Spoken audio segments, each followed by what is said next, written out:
کہ ایک مقدس اور متبرک مہینہ،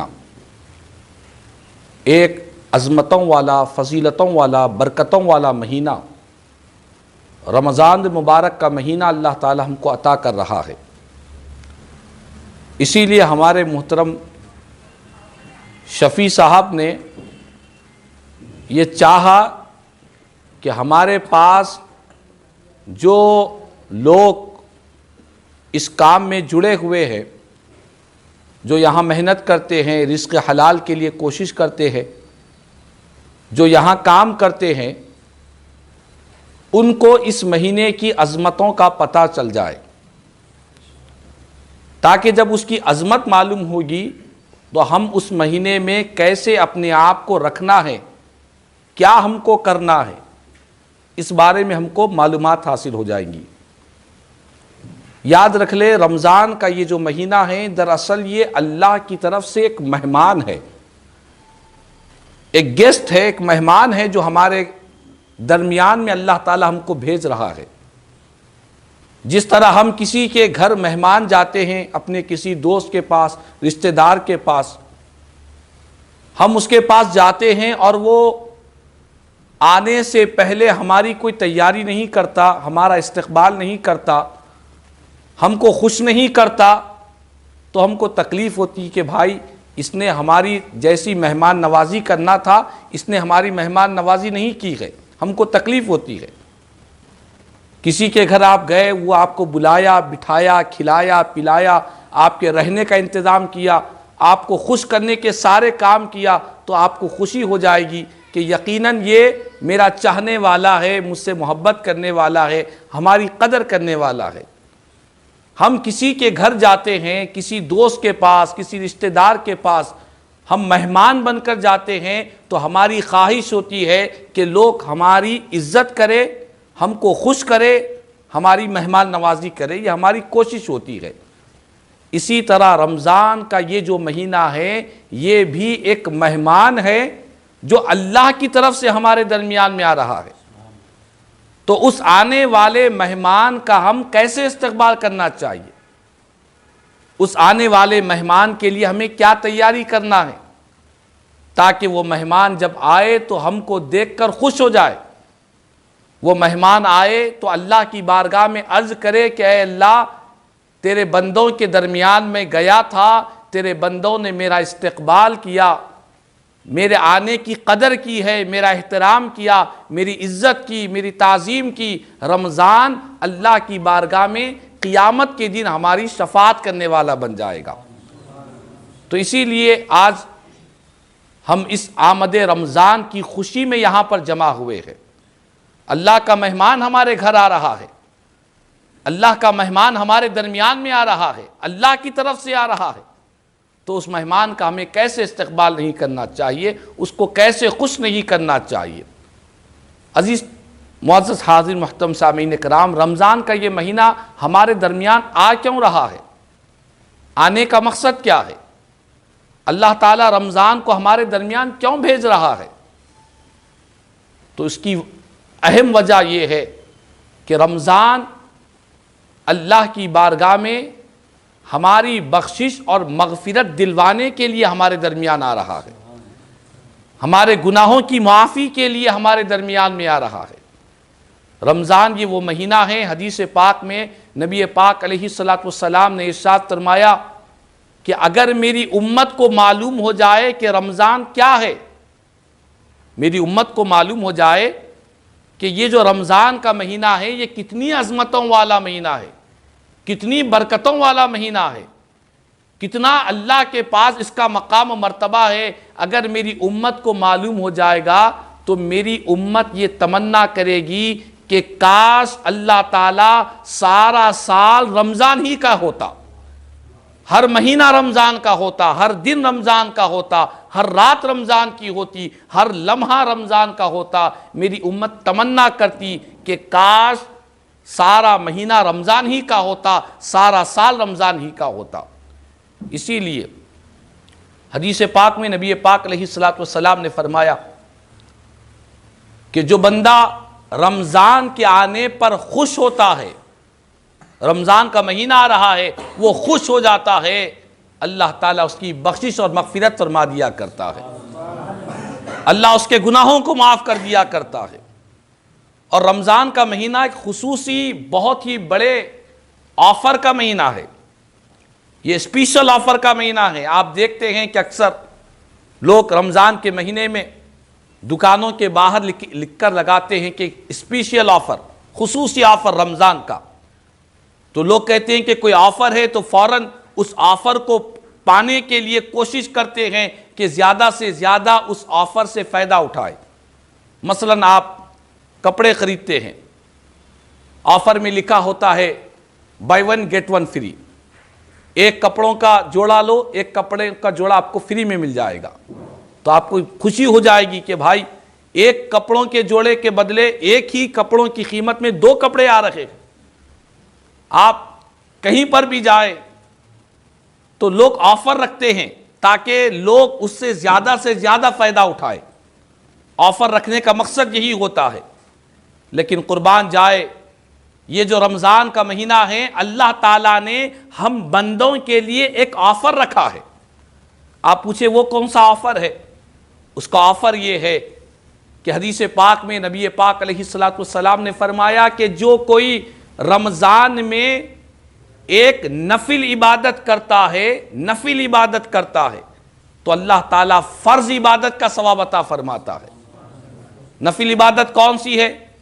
نفل عبادت یہ ہے کہ آپ روزانہ نماز الحمدللہ پڑھتے ہیں، نماز میں کوئی نفل نماز بھی ہوتی ہے، تو نفل نماز کی اتنی اہمیت نہیں ہوتی جو فرض نماز کی ہوتی ہے۔ فرض نماز جو امام صاحب کے پیچھے ہوتی ہے وہ فرض نماز ہے، لیکن ساتھ میں نفل نماز بھی ہوتی ہے۔ تو لیکن رمضان میں اگر کوئی نفل نماز پڑھتا ہے تو اللہ تعالیٰ فرض نماز کا ثواب عطا فرماتا ہے۔ یہ ایک آفر ہے۔ اور اسی طرح پیارے نبی صلی اللہ علیہ وسلم فرماتے ہیں کہ جو رمضان المبارک کے مہینے میں ایک فرض عبادت کرتا ہے تو اللہ تعالیٰ 70 فرض عبادت کا ثواب عطا فرماتا ہے۔ مثلاً آپ روزانہ فجر کی نماز جو پڑھتے ہیں، وہی نماز آپ رمضان میں پڑھیں گے تو ایک فرض نماز جو رمضان میں پڑھ لگے گئے، اللہ تعالیٰ 70 فرض کا ثواب ہمیں عطا فرمائے گا۔ تو کتنا بڑا آفر ہے کہ ایک ٹی شرٹ خریدیں گے تو ایک ٹی شرٹ فری رہے گی تو ہم خوش ہو جاتے ہیں۔ یہاں پر ایک کے بدل 2 نہیں بلکہ ایک کے بدل 70 گنا اللہ تعالیٰ ثواب عطا فرما رہا ہے۔ تو یہ اللہ کی خاص رحمتوں کا مہینہ ہے، یہ اللہ کی خاص برکتوں کا مہینہ ہے۔ اس مہینے میں ہمیں جتنی چاہے جتنا ہو سکے ہمیں اللہ کی عبادت کرنے کا مہینہ ہے، اللہ کی بندگی کرنے کا مہینہ ہے۔ اور ساتھ ہی ساتھ رمضان المبارک میں خصوصی عبادت ہے روزہ۔ یہ روزہ اتنی اہم عبادت ہے، اکثر و بیشتر بڑے افسوس کے ساتھ کہنا پڑتا ہے کہ ہمارے پاس ہمارے بعض بھائی، وہ ہمارے ہی ہے، بعض بھائی ایسے ہوتے ہیں ہٹے کٹے ہیں، طاقتور ہے، جوان ہے، لیکن رمضان کا روزہ نہیں رکھتے۔ رمضان کا مہینہ آتا بھی ہے، چلا بھی جاتا ہے، وہ رمضان میں کھلے عام بازاروں میں کھاتے ہیں، پیتے ہیں، گٹکا کھاتے ہیں، سگریٹ پیتے ہیں۔ رمضان کی ان کے پاس کوئی قدر نہیں ہوتی، کوئی احترام نہیں ہوتا۔ لیکن یاد رکھ لے، ایک حدیث پاک آپ کو سناؤں گا، چونکہ ہمارے شفیع صاحب نے بتلایا کہ ہمارے بھائیوں کو جانا ہوتا ہے، کم ٹائم میں آپ کو بات سمجھانا ہے، تو اس لیے ایک ہی حدیث پاک آپ کو سنا رہا ہوں کہ رسول پاک علیہ السلام نے ارشاد فرمایا کہ جس نے جان بوجھ کر بغیر کسی وجہ کے رمضان کا ایک روزہ چھوڑ دیا، کوئی وجہ نہیں تھی، نہ بیمار ہے، نہ کمزور ہے، نہ بوڑھا ہے، کوئی وجہ نہیں ہے، بغیر کسی وجہ کے رمضان کا صرف ایک روزہ چھوڑ دیا، تو پیارے نبی فرماتے ہیں اس ایک روزے کی فضیلت پانے کے لیے وہ زندگی بھر روزہ رکھتا رہے تب بھی ایک روزے کی فضیلت کو نہیں پا سکتا۔ اللہ اکبر، ساری زندگی روزہ رکھ رہا ہے، میں ایک روزہ بغیر کسی وجہ کے چھوڑ دیا تھا، تو ایک روزے کی فضیلت کو زندگی بھر روزہ رکھ کر بھی پا نہیں سکتا ہے۔ تو ہم تمام کو چاہیے کہ رمضان کے مہینے میں خاص طور پر جو روزہ ہے، روزے کو ہر ایک طاقتور جوان ہٹے کٹا جو روزہ رہ سکتا ہے وہ ضرور روزہ رکھا کرے، ورنہ اللہ کے پاس سخت گناہ ہوگا، اللہ کے پاس سخت پکڑ ہونے والی ہے۔ اسی لیے ہم تمام کو ابھی سے ہی یہ پلاننگ کر لینا ہے، یہ منصوبہ بندی کرنا ہے، ابھی سے ہی یہ نیت کر لینا ہے کہ رمضان کے پورے مہینے میں انشاءاللہ ہم مکمل روزوں کا اہتمام کریں گے۔ روزہ نہ رکھے تو یہ اتنا بڑا گناہ ہے، اتنا بڑا گناہ ہے۔ حدیث پاک میں رسول پاک علیہ السلام نے ارشاد فرمایا، ایک واقعہ بزرگوں نے کتاب میں بیان کیا ہے کہ رمضان المبارک حشر کے میدان میں ایک شخص کو فرشتے کوڑے مارتے ہوئے سارے لوگوں کے سامنے اسے ذلیل اور رسوا کریں گے، کوڑے مارتے رہیں گے فرشتے۔ وہ شخص پریشان ڈرتا ہوا بھاگتا رہے گا کہ کوئی میری مدد کرے، کوئی میری مدد کرے، کوئی اس کی مدد کے لیے نہیں آئے گا، یہاں تک کہ وہ بھاگتے بھاگتے دوڑتے دوڑتے پیارے نبی صلی اللہ علیہ وسلم کی بارگاہ میں آ جائے گا اور حضور سے عرض کرے گا کہ یا رسول اللہ صلی اللہ علیہ وسلم یہ فرشتے مجھے کوڑے مار رہے ہیں۔ پیارے نبی صلی اللہ علیہ وسلم اس وقت حشر کے میدان میں فرشتوں سے پوچھیں گے کہ اے فرشتوں کیوں اسے سارے لوگوں کے سامنے اتنا بے عزت کر رہے ہیں؟ چونکہ انسان کو اپنی عزت کا بہت خیال ہوتا ہے کہ عزت بہت بڑی چیز ہے، دولت سے بڑی چیز عزت ہے، عزت نہیں ہے تو دولت بھی بیکار ہے، انسان عزت کے لیے مر جاتا ہے، مٹ جاتا ہے۔ تو حشر کے میدان میں وہاں پر سارے اللہ کے نیک بندے بھی رہیں گے، پورے انسان رہیں گے، ان گنت لوگ رہیں گے، ہمارے دوست رشتہ دار پڑوسی سارے لوگ رہیں گے، ان سب کے سامنے اسے بے عزت کیا جائے گا۔ تو پیارے نبی صلی اللہ علیہ وسلم فرمائیں گے کہ اسے کیوں مارا جا رہا ہے، کیوں اس کو کوڑے کی سزا دی جا رہی ہے؟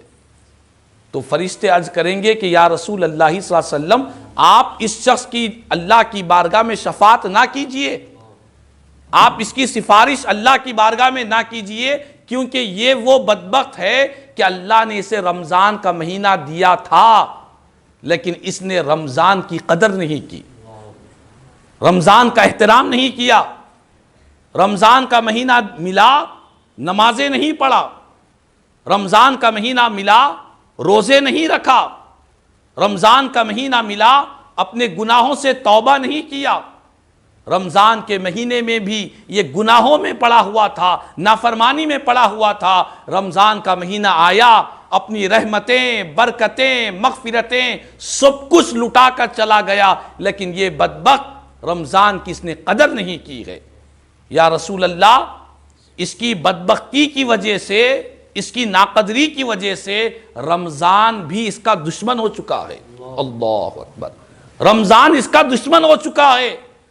تو پیارے نبی صلی اللہ علیہ وسلم حشر کے میدان میں فرمائیں گے کہ رمضان جس کا دشمن ہے میں بھی اس کا دشمن ہوں۔ اللہ اکبر۔ آپ دیکھیں رسول پاک علیہ السلام امت کی شفاعت فرمانے والے ہیں، شافی یوم محشر ہے، ہمیں حضور کی شفاعت پر یقین ہے، ایمان ہے کہ کل بروز قیامت گنبد خضرا کے مکین رسول پاک ہماری بخشش فرمائیں گے، اللہ کی بارگاہ میں شفاعت کریں گے، حضور سے ہماری پوری امیدیں وابستہ ہے۔ لیکن پیارے نبی صلی اللہ علیہ وسلم فرماتے ہیں کہ جو رمضان کی قدر نہیں کرتا، رمضان کا احترام نہیں کرتا، رمضان آنے کے بعد بھی اللہ کو راضی نہیں کرتا، اس کی میں بھی بخشش نہیں کرواؤں گا، میں بھی اس کا دشمن ہوں جو رمضان جس کا دشمن ہے۔ تو اسی لیے ہم تمام کو یہ حدیث پاک جھنجھوڑ کر کہہ رہی ہے کہ ہم رمضان کو کیسے گزارتے ہیں، ہماری رمضان کی ایکٹیویٹی کیا ہوتی ہے، کیا ہم رمضان میں روزانہ کی طرح ناشتہ کرتے ہیں، دوپہر کا کھانا کھاتے ہیں، اپنے شوق کرتے ہیں، یا رمضان میں ہم روزوں کا اہتمام کرتے ہیں؟ تو خدا را باتیں تو بہت ہے، ساری رات گزر جائے گی اگر ہم رمضان کی احترام پر، اس کی قدر پر اگر بات کرتے جائیں۔ میں نے تو بہت مختصر سنا دیا ہے، ساری رات گزر جائے گی لیکن رمضان کی باتیں ختم نہیں ہوگی۔ تو آج ہر انسان کو دنیا میں محنت کرنا ہے، کمانا ہے، روٹی روزی حاصل کرنا ہے. ہر انسان دنیا میں محنت کرتا ہے، جد و جہد کرتا ہے، کوشش کرتا ہے، لیکن اس کا مطلب یہ نہیں کہ ہمیں کام رہتا ہے لہٰذا ہم روزوں کو چھوڑ دیں، ہمیں کام کرنا ہوتا ہے لہٰذا ہم نمازوں کو چھوڑ دیں. ایسا اسلام ہرگز اجازت نہیں دیتا. یقیناً رزق حلال کے لیے آپ اور ہم کوشش کرتے ہیں، محنت کرتے ہیں، کسی کی چوری نہیں کرتے. یہ فضیلت کی بات ہے کہ اللہ نے ہمیں کمانے والا بنایا ہے. اللہ نے ہمیں لوگوں کو روڈ پر کھڑے رہ کر مانگنے والا نہیں بنایا ہے. کتنے ہٹے کٹے جوانوں کو دیکھیں آپ، طاقتور لوگ ابھی روڈ پر بھیک مانگتے ہوئے پھر رہے ہیں. ہم محنت کر رہے ہیں الحمدللہ. جتنے یہاں پر موجود ہے سب محنت کر کر کمانے والے ہیں. یاد رکھ لیں محنت کر کر کمانا بھی بڑی فضیلت کی بات ہے. میرے آقا کریم صلی اللہ علیہ وسلم نے فرمایا کہ جو شخص اپنے ہاتھوں کی کمائی سے محنت کرتا ہے اور رات کے وقت میں تھک جاتا ہے کام کر کر، دن بھر محنت کیا ہے، اپنے ہاتھوں سے محنت کیا ہے، بھاگ دوڑ کیا ہے، رات میں تھک جاتا ہے، اور جو کمایا ہے وہ حرام نہیں کمایا ہے، حلال کمایا ہے. کسی کو دھوکہ دے کر، جھوٹ بول کر، چوری کر کر نہیں کمایا ہے. محنت سے حلال کمائی کما کر رات میں تھک جاتا ہے تو اللہ تعالیٰ اس کی مغفرت فرما دیا کرتا ہے، اس کی بخشش ہو جاتی ہے. تو محنت سے کمانا، حلال کمانا، سچ بول کر کمانا، جھوٹ سے، چوری سے بچنا، کسی پر ظلم کرنے سے بچنا، حلال کے ذریعے کمانا یقیناً یہ بخشش کا ذریعہ ہے. مگر ساتھ ہی ساتھ ہمیں اللہ کی عبادت سے غافل نہیں ہونا ہے. رسول پاک علیہ السلام نے فرمایا کہ حلال رزق کو کمانا یہ فرض ہے، مگر کب؟ تمام فرائض کے بعد. کون سے فرائض ہیں آپ پر، ہم پر؟ بحیثیت مسلمان ہم کلمہ گو، ہم پر فرائض کیا ہے؟ نماز پڑھنا، روزہ رکھنا رمضان کے، اللہ نے مال دیا ہے تو زکوٰۃ دینا، حج کرنا. ان فرائض کے بعد سب سے اہم فریضہ حلال رزق کو حاصل کرنا، جائز طریقے سے مال حاصل کرنا ہے. تو بہرحال باتیں تو بہت ہے. رمضان کا مہینہ چونکہ بالکل قریب میں آ چکا ہے، ہم ابھی سے نیت کر لے کہ رمضان کا مہینہ ہم پورے مہینے میں نمازوں کی پابندی کریں گے، پورے مہینے میں نمازوں کی پابندی کریں گے. اور ایسا نہیں کہ ہم نماز پڑھیں اور روزے سے غافل ہو جائے، ایسا ہرگز نہیں. نماز کے ساتھ ساتھ روزوں کا بھی اہتمام کریں گے، چونکہ یہ فرض ہے، فرض یہ لازم ہے. اگر کوئی نماز روزوں کو چھوڑ کر مال و دولت کے پیچھے کمانے کے لیے لگ جاتا ہے، اللہ تعالیٰ نے قرآن میں فرمایا کہ جو میرے ذکر سے، میری یاد سے، میری عبادت سے جو غافل ہو کر زندگی گزارتا ہے، اللہ تعالیٰ اس کی زندگی کو تنگ کر دیا کرتا ہے. زندگی تنگ ہو جاتی ہے. اللہ کی عبادت کو چھوڑ کر اگر ہم مال کما رہے ہیں، خوب کما رہے ہیں، لیکن پھر بھی زندگی تنگ ہو جائے گی. کیسے تنگ ہوگی؟ کہ مال کمانے کے بعد بھی وہ پریشان حال رہے گا، اس کے دل کو سکون نہیں ملے گا، اطمینان نہیں ملے گا. دل کا سکون، دل کا اطمینان یہ بہت بڑی نعمت ہے. آپ اے سی کھول کر نرم بستر پر بھی آپ لیٹے ہیں لیکن دل سکون میں نہیں ہے تو آپ کو نیند بھی آنے والی نہیں ہے. نیند اسی وقت آئے گی جب دل سکون میں ہو، دل و دماغ کو اللہ کی طرف سے راحت نصیب ہو جائے. ایک انسان کے پاس نہ فین ہے، نہ سونے کے لیے نرم بستر ہے، وہ سخت بستر پر روڈ پر سو رہا ہے، لیکن اس کے دل کو سکون ہے تو وہ کامیاب انسان ہے. تو آج ہم تمام کو رمضان کا یہ مہینہ اللہ تعالی ہمیں عطا کر رہا ہے، ہمیں اس کو بہت غنیمت سمجھنا ہے. نمازوں کی پابندی، روزوں کا اہتمام، اور ساتھ ہی ساتھ آپ دن بھر میں جو بھی کام کاج کرتے ہیں، خالی وقت ملتا ہے، اس وقت اپنی زبان پر اللہ کے ذکر کو جاری رکھے، اللہ کا ذکر کرے. کون سا بھی جو ذکر آپ کو آتا ہے، کلمہ طیبہ پڑھ لے، لا الہ الا اللہ محمد رسول اللہ، یا سبحان اللہ پڑھتے رہے، الحمدللہ پڑھتے رہے، اللہ اکبر پڑھتے رہے، ماشاء اللہ پڑھتے رہے، لا حول ولا قوت الا باللہ پڑھے. جو آپ کو اللہ کا ذکر یاد ہے وہ ذکر پڑھتے رہے. جن کی زبانوں پر اللہ کا ذکر ہوتا ہے اللہ تعالیٰ ان کی دنیا کو بھی اور ان کی خبر کو بھی روشن فرما دیا کرتا ہے. تو آج یہ 2-3 باتیں ہم کو لے کر جانا ہے کہ ہم کام کاج جو بھی مصروفیت ہے وہ تو دنیا کا کرے. یہ تو کرنا ہے، مرتے دم تک انسان کو محنت تو کرنا ہے، لیکن سب سے بڑی بات ہم اس دنیا سے جب گزرے تو اس حال میں گزرے کہ ہمارا مولا ہم سے راضی ہو جائے. اللہ کو راضی کرتے ہوئے ہم دنیا سے گزرے. آپ دیکھ لیں کتنے گزشتہ سال ہمارے ساتھیوں میں، دوستوں میں، رشتہ داروں میں، پڑوسیوں میں کئی لوگ ہمارے درمیان میں تھے، لیکن آج ان میں سے کئی لوگوں کا انتقال ہو چکا ہے. کئی ہٹے کٹے جوان دنیا سے گزر رہے ہیں، اور آپ اور ہم ہر کوئی فون یوز کرتا ہے، واٹس ایپ یوز کرتا ہے، یوٹیوب دیکھتا ہے، فیس بک دیکھتا ہے، ہر کوئی سوشل میڈیا سے جڑا ہوا ہے. کیسے کیسے واقعات ہم نہیں دیکھ رہے. ہنسی مذاق کے موڈ میں رہ کر ایک انسان دنیا سے گزر رہا ہے. تو ایسے یہ جو حالات ہو رہے ہیں ہمیں اس سے سبق حاصل کرنا چاہیے کہ آج وہ اس دنیا سے جا رہا ہے، اس کا مطلب یہ نہیں کہ ہم ہمیشہ یہاں پر رہنے والے ہیں. ہمیں بھی اس دنیا سے جانا ہے، اور دنیا سے جب جانا ہے تو اللہ کو راضی کرتے ہوئے ہمیں اس دنیا سے جانا ہے. تو بہرحال یہ چند باتیں، چند گزارشات آپ کے سامنے ہے.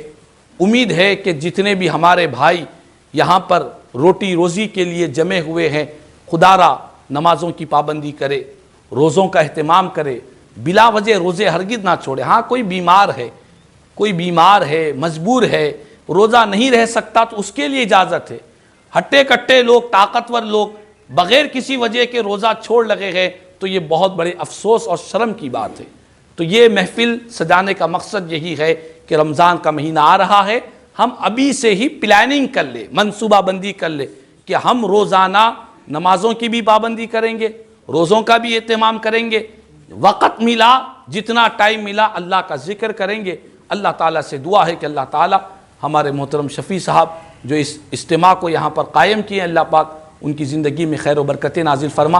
اور جتنے ہمارے بھائی یہاں پر ہیں مولا سب کو رزق حلال میں خوب برکتیں نصیب فرما دے. ان تمام کے جتنے گھر والے ہیں اور جو ان کے تعلق سے وابستہ ہے، اللہ ان کے تمام رشتہ داروں کو، گھر والوں کو مولا تعالیٰ سب کو صحت و عافیت عطا فرما دے.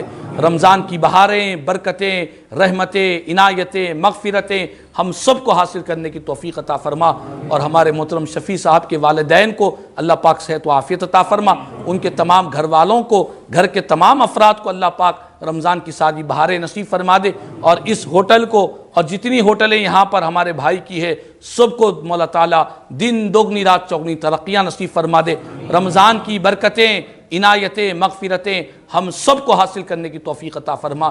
جو بیمار ہے انہیں صحت عطا فرما، جو کمزور ہے انہیں طاقت نصیب فرما.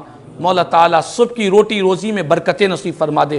ہم سب کو رمضان کی ساری مغفرتیں لوٹنے کی توفیق عطا فرما. رمضان کا مہینہ بار بار اللہ پاک ہم کو نصیب فرما. اور جتنے ہمارے مرحومین ہیں اللہ پاک تو اپنے فضل و کرم سے سارے مرحومین کی بخشش مغفرت فرما. جو کچھ بھی کہا گیا، سنا گیا، کہنے سننے سے زیادہ مجھے اور ہم تمام کو عمل کی توفیق عطا فرما. آمین ثم آمین. الحمدللہ رب العالمین وما علینا الا البلاغ المبین.